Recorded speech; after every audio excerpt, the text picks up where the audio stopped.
السلام عليكم ورحمة الله وبركاته.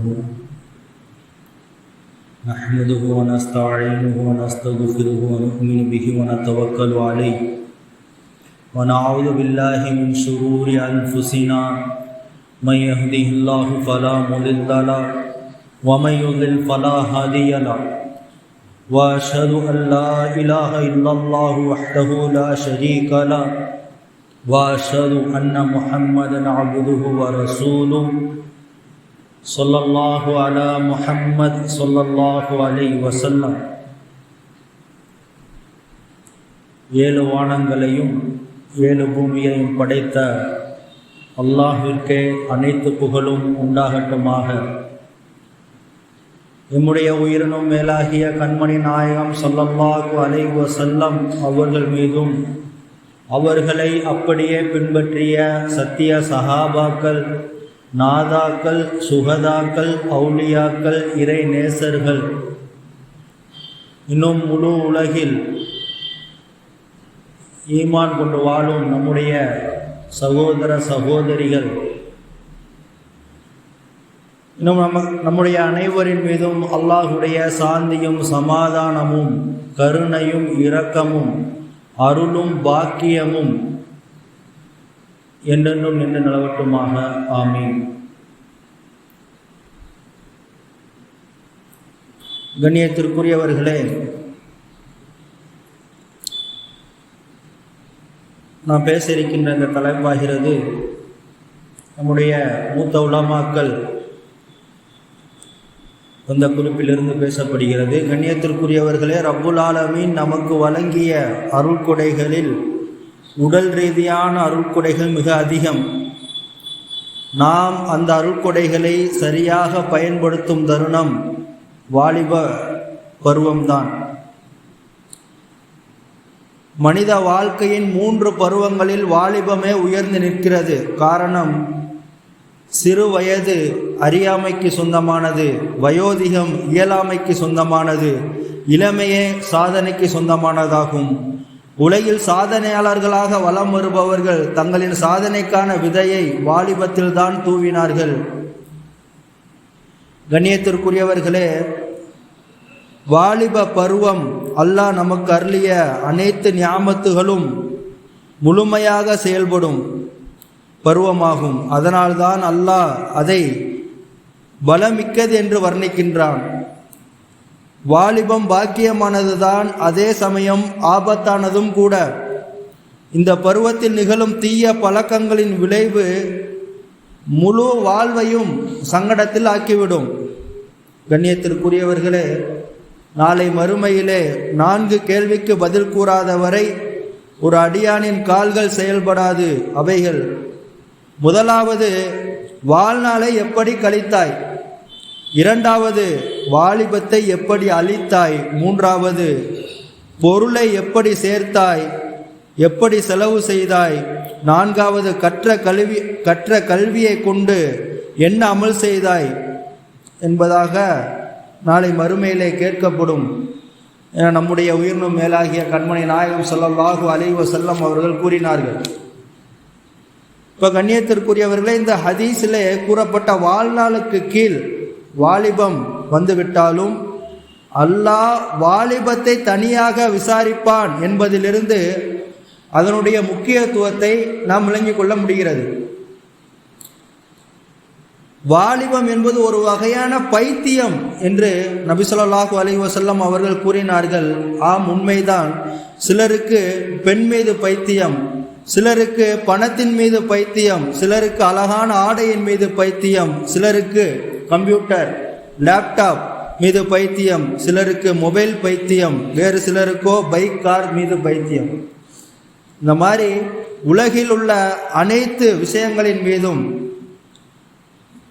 மனிதன் தன்னுடைய வாலிப பருவத்திலே எல்லா விஷயத்தையும் ஆசை கொள்கிறான். எல்லா விஷயத்திலும் அவன் ஆசை கொண்டு அதில் முழுமையாக மூழ்கி போய் விடுகிறான். கண்ணியத்திற்குரியவர்களே, இன்றைக்கு நாம் எடுத்துக்கொண்டோம் என்று சொன்னால், ஒரு நாளில் பெரும் பகுதியை செல்போன் பயன்பாட்டில் மட்டுமே கழிக்கிற எத்தனையோ இளைஞர்கள் உண்டு.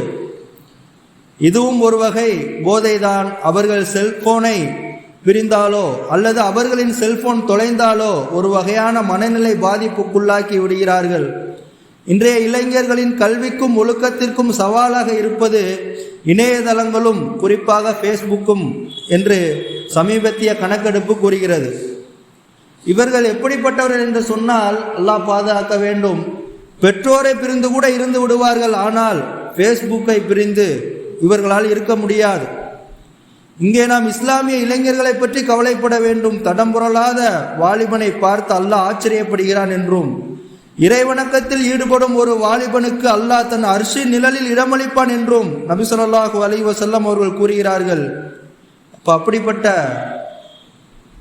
பாதையை நோக்கி செல்ல வேண்டிய அந்த இளைய சமுதாயம் இன்று எங்கு போய்கொண்டிருக்கிறது என்பதை நாம் கவலைப்பட வேண்டும், நாம் சிந்திக்க வேண்டும். நம்முடைய சகோதரனாக இருக்கலாம், நம்முடைய சகோதரியாக இருக்கலாம், நம்முடைய சொந்த பந்தத்தில் நம்முடைய சச்சா மகளா இருக்கலாம், சச்சா மகனா இருக்கலாம், பெரியத்தா மகளா இருக்கலாம், மகனா இருக்கலாம். அப்போ அவர்களை பற்றி யார் கவலைப்படுவது? அவர்கள் எந்த வழியில் சென்று கொண்டிருக்கிறார்கள் என்பதை நாம் சிந்திக்க வேண்டும். ஏன் நல்லதை எடுத்து சொல்றதுக்கு எந்த ஒரு பெரிய பலம் தேவை கிடையாது, காசு பணம் தேவை கிடையாது, நல்லதை எடுத்து சொல்றது. அப்போ அவர்களுக்கு நல்ல போதனைகளை, நல்ல ஒழுக்கங்களை நாம் சொல்லிக் கொடுத்து கொண்டே இருக்க வேண்டும். இன்றைக்கு தேதியிலே வாலிப பெண்கள் எத்தனைய வாலிப ஆண்களிடம் ஹராமான விஷயத்தில் ஈடுபடுகிறார்கள். எத்தனை வாலிப ஆண்கள் எத்தனை வாலிப பெண்களிடம் ஹராமான விஷயத்திலே ஈடுபடுகிறார்கள். அல்லாஹ் தடுத்த விஷயத்திலே, நபி ஸல்லல்லாஹு அலைஹி வஸல்லம் அவர்கள் தடுத்த விஷயத்திலே மிகவும் அசால்ட்டாக, ஒரு பொடுபோக்காக வலம் வந்து கொண்டிருப்பதை நாம் பார்க்க முடிகிறது. அல்லாஹ் பாதுகாக்க வேண்டும். அப்ப இதெல்லாம் அவர்களை எங்கு கொண்டு போய் நிறுத்தும்? அதை அவர்களை கேள்வி கேட்க ஆள் இல்லை என்ற எண்ணத்திலே வெளிப்படையாகவோ மறைவாகவோ அவர்கள் பல தவறுகளை செய்து கொண்டுதான் இருக்கிறார்கள். நாம நினைச்சிட்டு இருக்கோம் நம்ம பிள்ளை நல்ல வழியில இருக்கிறான், நம்ம பிள்ளை நல்லா தொழுகிறான், நம்ம பிள்ளை நல்ல இபாதத்தில் ஈடுபடுறான்னு சொல்லிட்டு.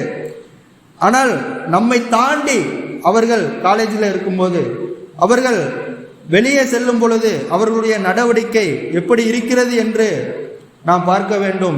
அல்லாஹ் பாதுகாக்க வேண்டும். அனைத்து குழந்தைகளையும், அனைத்து வாலிபர்களையும் அல்லாஹ் பாதுகாக்க வேண்டும். அவர்களுடைய முழு பொறுப்பும் நம்மை சார்ந்தது என்பதைத்தான் நான் குறிப்பிட வருகிறேன். அவர்களை தவறாக குறிப்பிடவில்லை. அவர்களுடைய முழு பொறுப்பும் நம்மை சார்ந்தது, பெற்றோராகிய நம்மை சார்ந்தது, அண்ணனாகிய நம்மை சார்ந்தது, சச்சாவாகிய நம்மை சார்ந்தது. அவர்களுடைய ஒழுக்க நெறிகளை நாம் கண்காணிப்பது. கண்ணியத்திற்குரியவர்களே, அப்போ 15 வயதுக்கு உட்பட்ட ஒரு வாலிபன் சரியாக வழிகாட்டப்பட வேண்டும். அதை தவற விட்டுவிட்டால் மீண்டும் சரியான பாதைக்கு கொண்டு வருவது கஷ்டமாகிவிடும். அல்லாஹு தாலா நபிமார்களுக்கு நபித்துவத்தை 40வது வயதில் தான் தேர்வு செய்கிறான். ஏனெனில் ஒவ்வொரு நபியும் தன் வாலிபத்தை பரிசுத்தமாகவும் மிக சிறந்த சாதனைக்குரியதாகவும் மாற்றி காட்ட வேண்டும். இளமையின் இச்சையை கட்டுப்படுத்தி இறை வணக்கத்தில் தன்னை ஈடுபடுத்தியவரே மக்களுக்கு வழிகாட்ட தகுதி பெற்றவர். அப்போ அந்த அடிப்படையில் தங்களின் வாலிபத்தில் சாதனை நிகழ்த்திய எத்தனையோ நபிமார்கள் இருக்கிறார்கள். குறிப்பாக இப்ராஹிம் அலைஹிஸ்ஸலாம் அவர்கள். இணை வைப்புக்கு எதிரான ஒரு இளைஞரின் குரல் உலகையே உலுக்கியது. இளமையின் துவக்கத்தில் படைப்புகளை ஆய்வு செய்து படைத்தவனை தெரிந்து கொள்கிறார்கள். இணை வைப்பின் கூடாரத்தில் பிறந்த இப்ராஹிம் அலைஹிஸ்ஸலாம் என்ற இளைஞரின் தௌஹீத் முழக்கம் தன் தகப்பனையே உசுப்பியது. 20 வயதை கூட தாண்டிடாத ஒரு இளைஞர் உலகத்தையே ஆட்சி செய்த நம்ரூதுக்கு முன் தன் ஆணித்தரமான கொள்கையை நிலைநாட்டினார்கள். அப்படிப்பட்டது என்று சொன்னால் அவர்களுடைய தக்வா எப்படி இருந்திருக்கும்? நாம நினைப்ப இப்ராஹிம் அலைஹிஸ்ஸலாம் என்றால் ஒரு அதிகமான தாடி வைத்திருக்கக்கூடிய ஒரு வயோதிகர் என்று நாம் எண்ணிவிடக்கூடாது. அவர் ஒரு இளைஞன், ஒரு வாலிபர். அந்த வாலிப வயதிலே அவர்கள் இறைவனை தேடினார்கள். அந்த காலத்திலே ஆட்சி செய்த அந்த ஆட்சியாளருக்கு எதிராக இறைவனை பற்றி அறிவதற்கு, நேர் வழியிலே தாம் எந்நேரமும் பயணிக்க வேண்டும் என்பதற்காக இறை தேடலிலே ஈடுபட்டார்கள். நம்ம இடத்தில் இருக்கக்கூடிய வாலிபர்கள் இன்று எவ்வளவு இறை தேடல இருக்கிறாங்க என்பதை சிந்திச்சு பார்க்கணும். கடைசி பட்சமாக அல்லாஹ் பாதுகாக்க வேண்டும், புரிதலுக்காக சொல்கிறேன். கடைசி பட்சமாக அவருடைய தீன், ஜிம்மாவுடைய தொழுகை, அப்புறம் குர்ஆனுடைய ஆயத்து மூலமாக ஸ்டேட்டஸ் வைப்பது, அல்லது இஸ்லாமுடைய கருத்துக்கள் மூலமாக ஒரு ஸ்டேட்டஸ் வைப்பது, இதுதான் இவர்களுடைய கடைசி பட்சமாக ஒரு தீனுடைய அடிப்படை என்று சொன்னால் நாம் சிந்தித்து பார்க்க வேண்டும் அவர்களுடைய நிலை எந்த அளவுக்கு இருக்கிறது என்று சொல்லி. இப்போ ஐவேளை தொழுகை இருக்கிறது, அதுபோக நஃபில் தொழுகைகள் இருக்கிறது, திக்ருடைய விஷயங்கள் இருக்கிறது, குர்ஆனுடைய திலாவத்துகள் இருக்கிறது. இப்போ இன்றைக்கு அதெல்லாம் கெடுக்கக்கூடிய விஷயங்கள் தான் இந்த செல்போன். அதில் இருக்கக்கூடிய நிறைய ஆப்புகள், அதில் நல்ல விஷயங்கள் இருந்தாலும் கூட எத்தனையோ பயான் நம்ம கேட்க முடியுது, எத்தனையோ சட்டங்கள் நம்ம தெரிந்து கொள்ள முடிகிறது, எத்தனையோ உலகத்தில் நடக்கக்கூடிய அநீதியான விஷயங்களை நாம் அதிலே பார்க்க முடிகிறது. ஆனால் அதிலே அளவுக்கு அதிகமாக ஹராமான விஷயங்கள் தான் இருக்கிறது. மொபைலை எடுத்துக்கொண்டோம் என்று சொன்னால் அதிலே நாம் அந்த மொபைலை பயன்படுத்தக்கூடிய தருணத்திலே எப்படியாவது ஏதாவது ஒரு அந்நிய பெண்ணை பார்க்க வேண்டிய சூழல் ஏற்படத்தான் செய்கிறது. அப்போ அந்த மொபைலை எப்படி பயன்படுத்த வேண்டும் என்பது முதற்கொண்டு நம்முடைய மூத்த உலமாக்கள் சொல்லியிருக்கிறார்கள். இப்போ கண்ணியத்திற்குரியவர்களே, நமக்கு என்ன தேவை இருக்குதோ நம்முடைய தேவைக்கு அந்த மொபைலை பயன்படுத்தணும். ஆனால் இப்போ அந்த மொபைலில் அவர் உட்கார்ந்துட்டார் அப்படின்னு சொன்னால், சோபாவில் உட்காந்துக்கிறாரு, அந்த மொபைல் அவர் யூஸ் பண்ணுறாரு சொன்னால், அவர் இன்ஸ்டாகிராம் போகிறார், அடுத்து ஃபேஸ்புக்கு போகிறார், அடுத்து வாட்ஸ்அப் பார்க்குறாரு. இப்படியே அவருடைய டைம் ஒரு மணி நேரம் 2 மணி நேரம் அதிலே கழிந்து விடுகிறது. இதெல்லாம் அல்லாஹ்வை மறக்க வைக்கக்கூடிய ஷைத்தானுடைய செயல்களாக அது மாறி விடுகிறது. அப்போ செல்போன் மூலமாக நல்ல விஷயம் போய் அது என்ன ஆயிடுது, கெட்ட விஷயமாக மாறுகிறது. இன்றைக்கு பார்த்தேன்னு சொன்னால், நாங்கள் படிக்கக்கூடிய காலகட்டத்திலலாம் அந்த ஒரு பட்டன் செல்ஃபோனு தான், டச்சு ஃபோன்லாம் ஒரு அபூர்வம். 90s கிட் மாதிரி. 90s கிட்ஸ்க்கு எப்படி அந்த செல்ஃபோனுங்கிற ஒரு அபூர்வம், டச்சு செல்லுங்கிற ஒரு அபூர்வம். அந்த காலத்தில் சைனா செல்லு தான் இருந்துச்சு. ஆனால் இன்னைக்கு நம்ம பார்க்குறோம், ஒரு +1 +2 படிக்கிற பசங்க பிள்ளைங்கிட்ட கூட இருக்குது ஃபோனு. அப்போ ஸ்கூல் போகிற நேரத்துலையும் அந்த ஃப்ரீயான இருக்கக்கூடிய அந்த பாட வேலைகள்லையும் அவர்கள் மொபைல் பயன்படுத்துவதை நாம் அறிய முடிகிறது. இப்போ கண்ணியத்திற்குரியவர்களே, அப்போ இந்த மொபைலின் மூலமாக நாம் எவ்வளவு ஒரு பாவத்தை நம்முடைய பிள்ளைகள் அடைந்து கொண்டிருக்கிறார்கள் என்பதை சிந்தித்து அவர்களுடைய மொபைல்களையும் நாம் கண்காணிக்க வேண்டும். பெண் பிள்ளையாக இருந்தால் அவங்களுக்கு புதுசாக நம்ம மொபைல் வாங்கி கொடுக்குறோம், அந்த மொபைலையும் நாம் கண்காணிக்கணும். நம்ம பிள்ளை என்ன யூஸ் பண்ணுறா, என்ன செய்கிறா பார்க்கணும். இதில் அநீதி கிடையாது, இதில் அவங்களுடைய உரிமையை நாம் தட்டி பறிச்சுட்டான் கிடையாது. நம்ம தானே மொபைல் வாங்கி கொடுத்தோம், நம்ம பிள்ளை ஃப்ரீடமாக இருக்கணும்னு சொல்லி தானே நம்ம மொபைல் வாங்கி கொடுத்துருக்கோம். நம்ம பிள்ளை நல்லா தான் இருக்கும்னு நினச்சிட்டு இருப்போம். ஆனால் அவர்களும் பாவத்தில் சிக்கிவிடக்கூடும். அல்லாஹ் பாதுகாக்க வேண்டும். கண்ணியத்திற்குரியவர்களே, அப்போ நாம் இதெல்லாம் பார்க்க வேண்டும். யூசுப் அலைஹிஸ்ஸலாம் அவர்கள், இவர்களின் வாழ்வு திருமறையின் தனி அத்தியாயத்திற்கு சொந்தமானது. அழகு நிறைந்த ஒரு வாலிபரின் பரிசுத்தமான ஒழுக்கமான வரலாற்றை அணு அணுவாக அல் குர்ஆன் விவரிக்கிறது. இளமையில் அவர்களின் பத்தினித்தனமான நடத்தைக்கு ஒரு பெரும் சோதனை வருகிறது. ஒரு அழகரசியின் சபலத்திற்கு ஒத்துழைக்க வேண்டும். இணங்கினால் அரச வாழ்க்கை, மறுத்தால் சிறை வாழ்க்கை. சபலத்தை விட சிறையே எனக்கு விருப்பம் என்று தேர்வு செய்கிறார்கள் யூசுப் அலைஹிஸ்ஸலாம் அவர்கள். அதுவும் அவர்களுடைய இளமை காலத்தில் தான். அப்போ நம்முடைய முன்னோர்கள், நம்முடைய நபிமார்கள் எப்படியெல்லாம் வாழ்ந்து கொண்டு நமக்கு படிப்பனையாக விட்டு சென்றிருக்கிறார்கள் என்பதை ஒவ்வொரு வாலிபரும் உணர வேண்டும். ஹஜ் செஞ்ச ஹாஜிமார், தாடி வச்ச ஹாஜிமார் மட்டும் உணர்ந்தா ஒவ்வொரு வாலிபரும் உணர வேண்டும் யூசுப் அலைஹிஸ்ஸலாம் அவர்களை பற்றி. ஒவ்வொரு வாலிபரும் உணர வேண்டும் இப்ராஹிம் அலைஹிஸ்ஸலாம் அவர்களை பற்றி. ஒவ்வொரு வாலிபரும் உணர வேண்டும் நம்முடைய உயிரினும் மேலாகிய கண்மணி நாயகம் ஸல்லல்லாஹு அலைஹி வஸல்லம் அவர்கள் என்ன சொல்லிக் கொடுக்கலாம், எல்லாத்தையும் சொல்லிக் கொடுத்துட்டு போயிட்டாங்க. எல்லாத்தையும் ஒரு சிறுநீர் கழிப்பது எப்படி அப்படிங்கிறது முதல்ல சொல்லிட்டு போயிட்டாங்க. இதை விட ஒரு தலைவர் இருக்க முடியுமா? ஈருலக தலைவர் நம்முடைய உயிரினும் மேலாகிய கண்மணி நாயகம் ஸல்லல்லாஹு அலைஹி வஸல்லம் அவர்களை பற்றி வெறும் பயான்ல கேட்டா போதாது, வேற மேடைகள்ல கேட்டா நாம படிக்கணும்.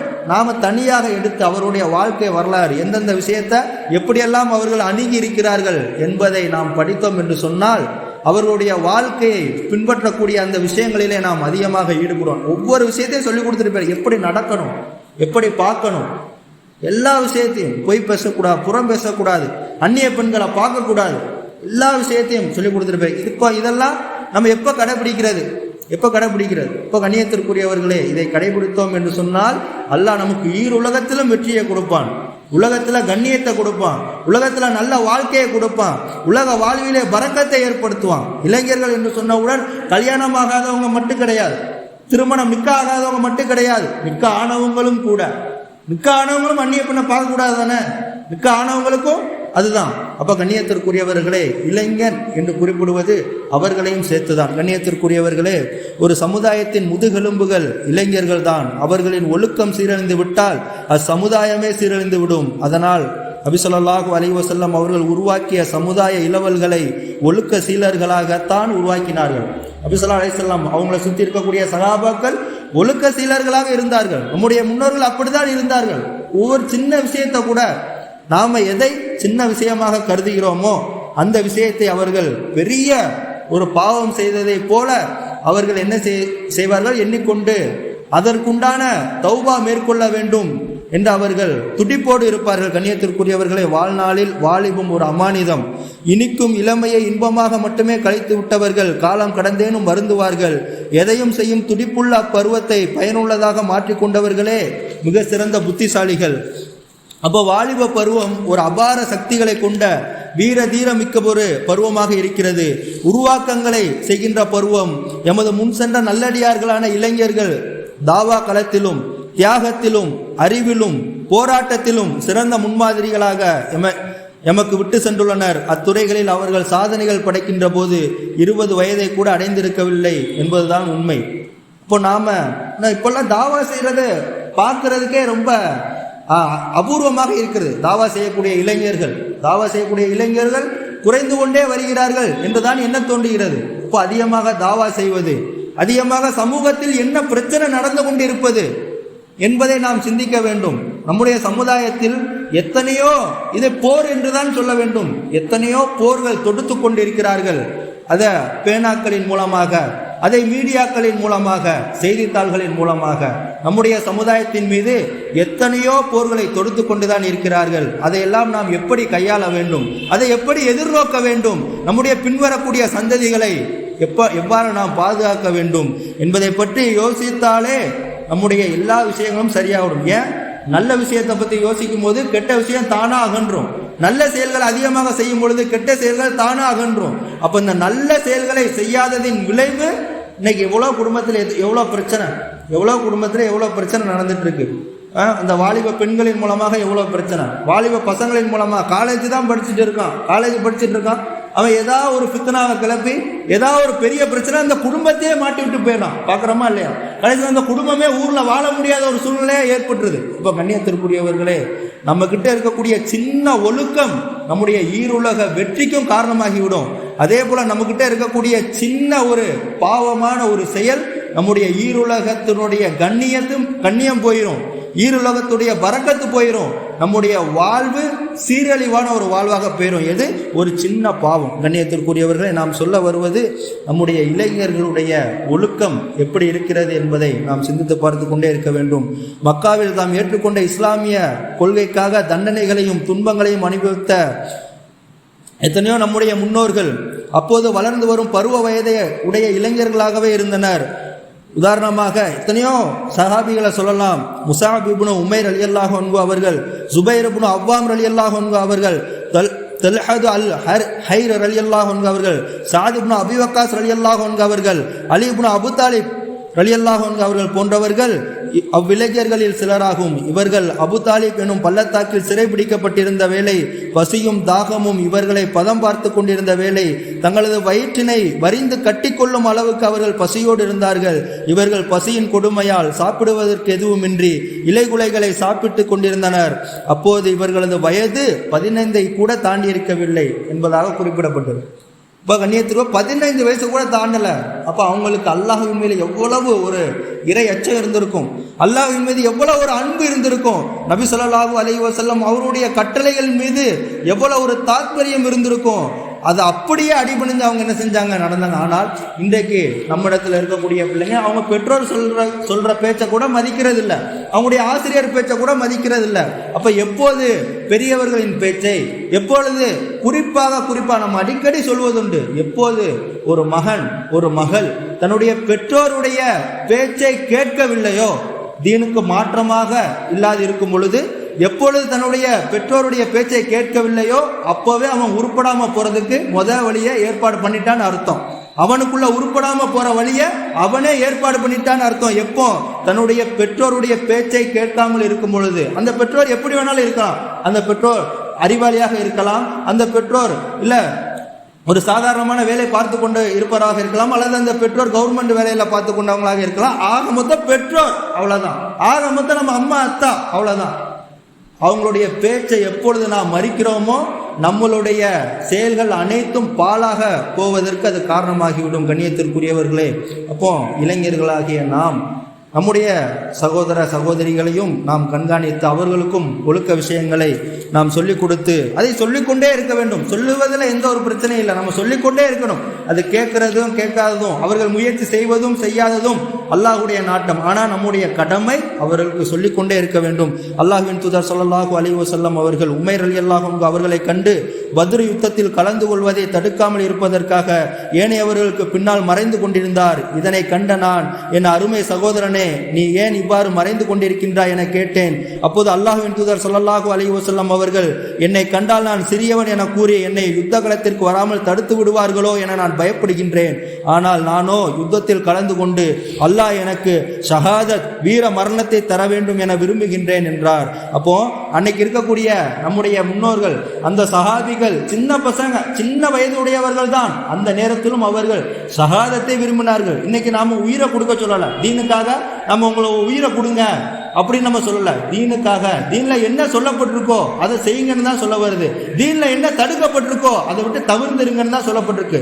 உதாரணமா எவ்வளவு சின்ன சின்ன விஷயங்கள்லாம் இருக்குது, சொல்லி நான் முடிச்சுக்கிறேன்.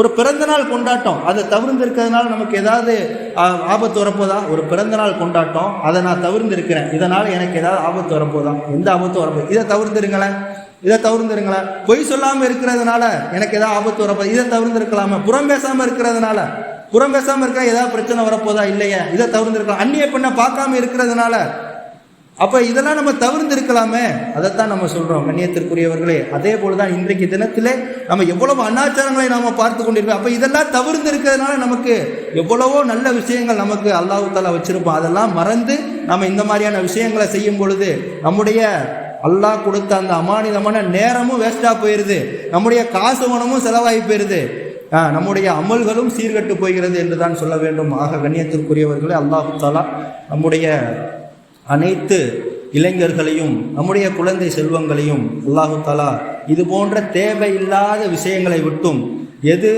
இந்த மார்க்கத்திலே தடுக்கப்பட்டிருக்கிறதோ அப்படிப்பட்ட அனைத்து விஷயங்களை விட்டும் அல்லாஹ் தஆலா நம்முடைய சகோதர சகோதரிகளை, நம்முடைய பிள்ளைகளை அல்லாஹ் தஆலா பாதுகாப்பானாக. இன்னும் நம்முடைய பிள்ளைகளை, நம்முடைய சந்ததிகளை ஒழுக்க சீலர்களாக நம்முடைய முன்னோர்கள் காட்டி சென்ற வழியிலே இருக்கக்கூடிய பாக்கியத்தை நமக்கும் நம்முடைய பிள்ளைகளுக்கும் நம்முடைய சந்ததிகளுக்கும் தந்தல் புரிவானாக. வாஹிர தாவானா அல்ஹம்துலில்லாஹி ரப்பில் ஆலமீன். அஸ்ஸலாமு அலைக்கும் வரஹ்மத்துல்லாஹி வபரகாத்துஹு.